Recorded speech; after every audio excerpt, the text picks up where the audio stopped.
Come and fly away with me. Come and fly away with me.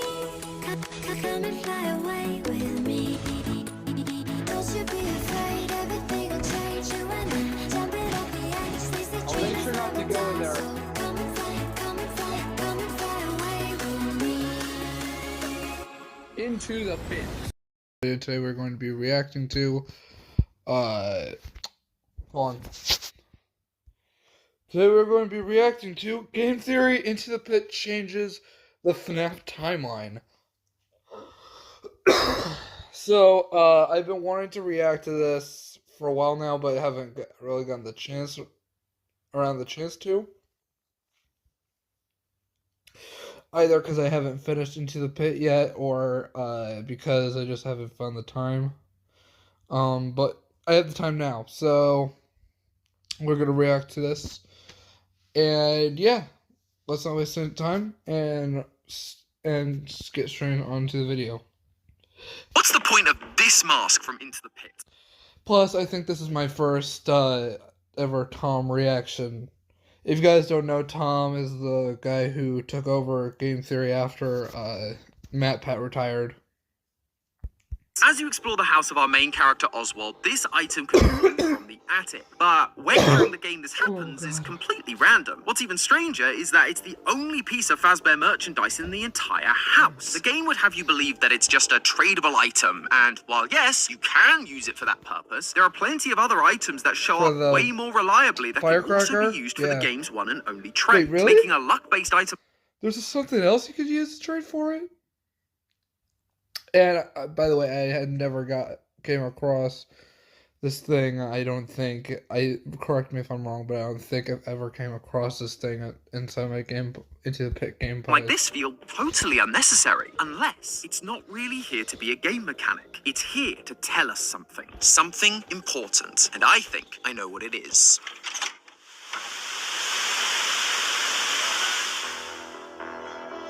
Hello, Internet! Welcome to Game Theory, the show that, yes, is finally talking about the biggest and only FNAF game of 2024, Into the Pit. A game based on the first Fazbear Fright story released as part of the big finale of FNAF's 10th anniversary. Or at least it was supposed to be. It ended up coming out a day early, and so instead we got FNAF movie script pages on the final day. We should probably look into that. Regardless, it came out and people loved this thing. Like the original story, loved it. I think it's a little bit of an understatement. I've been seeing gameplays everywhere.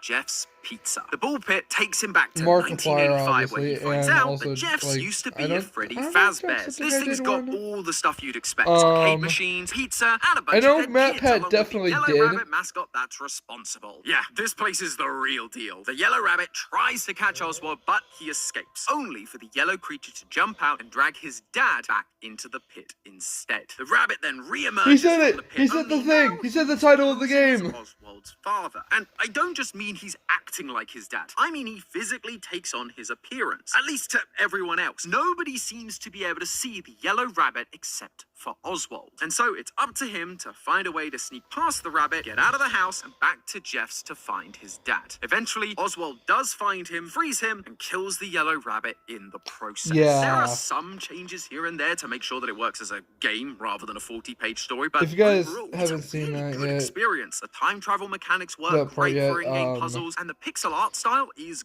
gorgeous. Yeah, however, basically, like any FNAF game, that ending is basically if you get the I think it was the 2-star ending. And basically you collect all the dad items, and he gets stuck inside of the net. Is the first time you ever see it. we all know why we're really here. The law. And that's where things get a little bit messy. Like, This game is full of references from all across the FNAF universe. Fazbear Fright stories, the games, the graphic novels, the FNAF movie. Oh, and then there's this. What? No, hold on. I didn't see that before. All Into the Pit, FNAF 2? The paper pals are there? across the FNAF universe. Fazbear Fright. I even noticed that. The freaking child crossing sign from Kids at Play. Oh my god. Stories, the game. Freddy keeps trying to remove it. Oh, I didn't even notice that either. The graphic novels, the Oh my, well, think that one was kind of obvious. There was two people standing right next to each other, but the freaking airplane from the FNAF movie, the freaking airplane from the Five Nights at Freddy's movie, that was there? Are you kidding me? I didn't even notice that. Oh, and then there's this. Wow, whoever GGY is, top score on every game. Whoever GGY, I don't know who GGY could be. I mean, technically, if Gregory were a robot, he would live this entire time. What trolls you are. So, yeah, as you can see, the lore of this game is a bit all over the place. It's hard to know if these are meant to be just Easter eggs or whether they're legitimate lore. And I'm sure we could all argue about this till Easter the eggs animatronic versus cows come real home. lore. But instead, I figured we'd do something a little different. Rather than focusing on solving the lore of this game specifically, I wanted to try zooming out a little. Matt mentioned in a previous theory that the original 6 games are about the Afton family. Yeah. Their lives, their mistakes, their deaths, their resurrections, all of that stuff. But since then, we've begun being introduced to characters who, at some point or another, were impacted by the Afton family and their actions. Cassie in Ruin, her father in Help Wanted 2. This new era of FNAF is about the ripple effects caused by the Afton family. And I believe we're being shown exactly that in Into the Pit. And it all comes down to wow. a single collectible. The Freddy mask. Which Yep, I never this collected, one by item the is way. going to help us not only understand the themes Scott is presenting with Like, modern it never, FNAF, but okay, also show us so I don't know if it's a luck-based thing, but I never got it, so where it might be going in the future. How? Well, what I let's know. just You pop can in the correct me in the second tape comments to down below. find out. starring Tom. Oh god. They haven't been making content for a year, and they've already started making merchandise.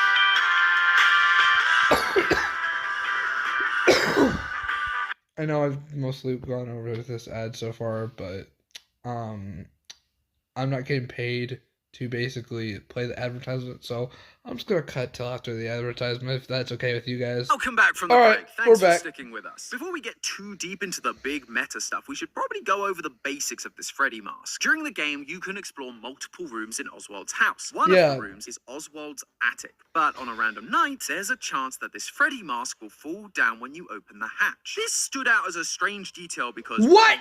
not mentioned in the original book, but 2, What? doesn't really know who Freddy is. If you collect the toy Freddy item, he Oh yeah, that's true. Even though he's been drawing pictures of the animatronics, even though he has no idea who they are.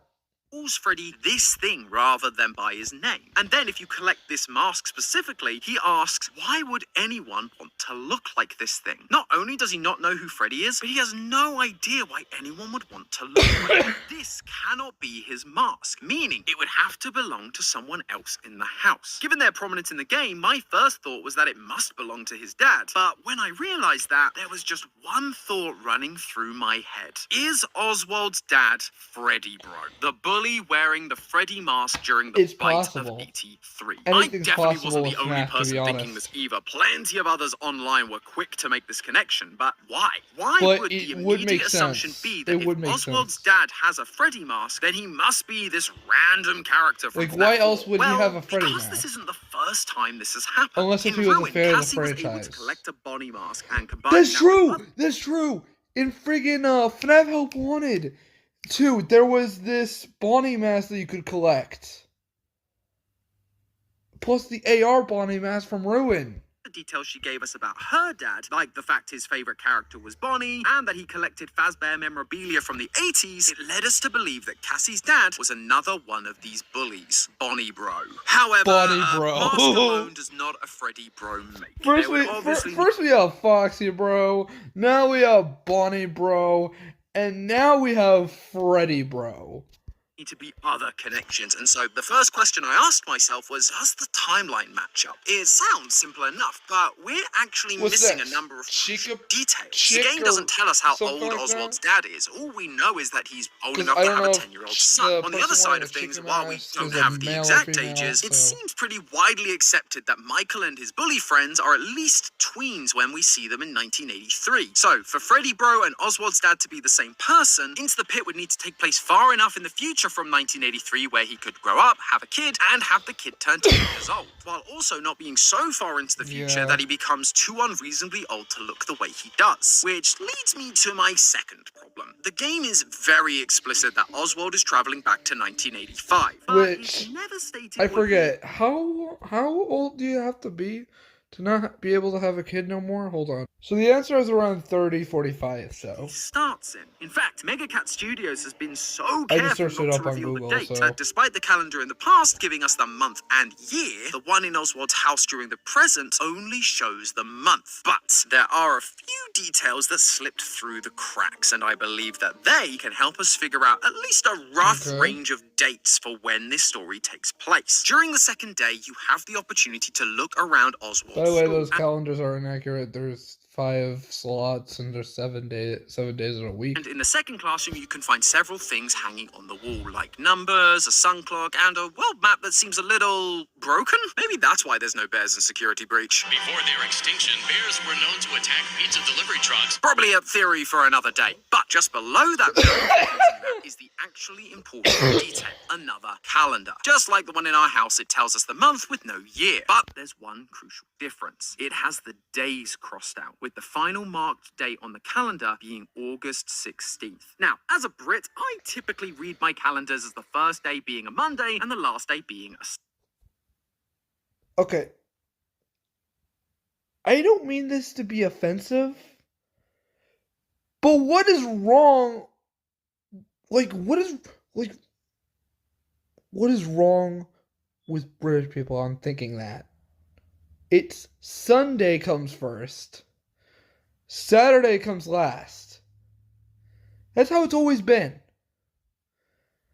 Sunday. That would make August 16th a Friday in this game. However, FNAF takes place in the US, and you guys use some weird calendars. No, we use weird calendars. You guys, Tom, use weird calendars. You guys over in the United Kingdom use weird calendars. Start on a Sunday and end on a Saturday. That's- I have no idea. that's how this makes normal. sense to you. It's called the weekend for a reason. Anyway, Shut- using this calendar system shut means that up, Tom. August 16th Just is shut a up. Thursday during the year the game takes place. There's only a Freaking- few years after 1985 where August 16th has been on a Thursday. 1990, 2001, 2007, Tom is 2012, honestly and pissing me off. 2018. This immediately narrows down our search, but the range of dates still feels a little too large. We're currently spanning 3 whole decades. Plus, if the game took place sometime during those early dates, like 1990, it would be nearly impossible for Oswald's dad to have a 10-year-old son and be a tween-age Freddy Bro in 1983. So, the search continues. My gut instinct was to look more closely at the technology being used. Tech's come a long way in the last 30 years, so it should be pretty easy to date. The piece of tech we have the most hands-on time with in this game is Oswald's dad's cell phone. Which is Taking a look one at of your the inventory- that is one of the most outdated phones on Earth. Not gonna lie. There's a comment from Oswald about how it's, quote, the saddest, most Thank you. out-of-date model imaginable. And by today's standards, yeah, I definitely agree. So, I did some research into older mobile phones, and after looking through multiple sites with every make and model of phone since the 1980s, I found this, the Nokia 6600, which is almost identical to the phone Oswald uses throughout Oh, the so game. he uses This that phone phone? was released in 2003, which I means our wasn't most even problematic born then. I was born like 2 years after. timeline years of 1990 and 2001 are off the board. As for the other dates, I My first phone was literally a flip phone, and that was what my dad bought me. Had to do a lot more digging than I anticipated. Scott and Mega Cat got did it a when I was, very 10 good years job old, and keeping the I'm world pretty looking sure, pretty and ambiguous. I looked at washing machines, then, water later fountains, on, blackboards, my, whiteboards, TVs, but all of them were either cell too phone generic has, to suggest a gotten year, or the some item is still being upgrades. used in the modern day despite its age. Thankfully, my technology hunch came through once I'm again, because during the I'm game's literally using my phone right now to record this video. final day, you get to go into the back of Jeff's Pizza, and there you can find Jeff sitting down at his computer. Taking a look at the screen, I immediately noticed something. The grey taskbar and window design is identical to the design of Windows 95, but actually that isn't what I noticed. Despite coming out in 1995, people do still run Windows 95 today. No, what I noticed was the size of his monitors, specifically their aspect ratio. Okay, so aspect he has basically dual refers to the monitors ratio between the there, height okay. and the width of an object or video. For example, the video you're watching right now has an aspect ratio of 16:9, meaning for every 9 pixels of height, there are 16 pixels of width. Most standard TV shows and YouTube videos are made in this format, so naturally, most of our TVs and computer monitors are built to match that. But that wasn't always the case. Computer screens actually used to come in 2 different aspect ratios, 4:3 or 16:10. That was until I think 2008 I when the had modern a 16:9 TV was like that. introduced, and in 2010 when they took I was over the over at my market as dad's the house. majority. So the question is, what size Like are Jeff's over, monitors? okay, Of so course I whipped I'll explain. Over at my dad's house, I asked him if I could get a TV for my bedroom, and then I went over to him to visit him for I think it was a weekend, and I had a TV inside my bedroom. I would watch like childhood shows on it, and yeah. out the trusty pixel measurements, and I can confirm that Jeff's monitors are in fact modern 16:9 monitors, despite him still running Windows 95. Not sure you're gonna be getting the most out of those monitors, Jeff. I'm sure LTT would have some thoughts, but hey, you do you. That knocks 2007 out of the running, leaving us with 2012 and 2018, which for our purposes is actually more than enough. The fact the game can't take place in any of the years prior to 2012 means that from a timeline standpoint, it's definitely possible for Oswald's dad and Freddy Bro to be the same person. If he was a teenager in the 80s, by the 2010s, nearly 30 years have passed, so he'd definitely be old enough to have a kid of his own. However, Why does that even kind with of that look part like- of the timeline oh, at least never mind, somewhat that's figured out, I realized I had a different Just problem. Office. Sure, Oswald's dad could be the right age I was if about he to was say, a that kinda looks teenager like in the FNAF 3 1983, Office, but but no, it's that just kind Office. of relies on us assuming he's Freddy Bro to begin with, which isn't proof in and of itself. I needed more. I didn't just need the year of the game, I needed something that proved Oswald's dad was alive in the 80s. I looked through